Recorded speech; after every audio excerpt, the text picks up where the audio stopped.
every once in a while at the grocery store, we'll end up walking down the beer and wine aisle.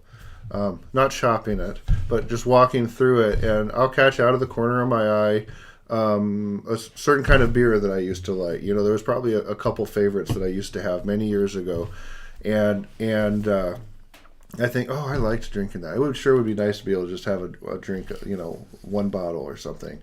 But then, because what this is talking about here, then I remember that, that's a nice idea. but the truth is that became a snare and a trap to me, and it wouldn't just stop at one bottle. It would turn into drunkenness and all kinds of other problems in my life.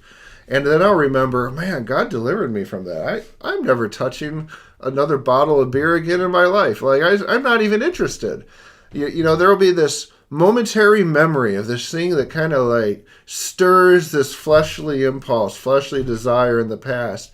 But then I remember, God freed me from that. And I would rather live in the memory of that. And thank you, Jesus, that you set me free from that so it doesn't control me anymore.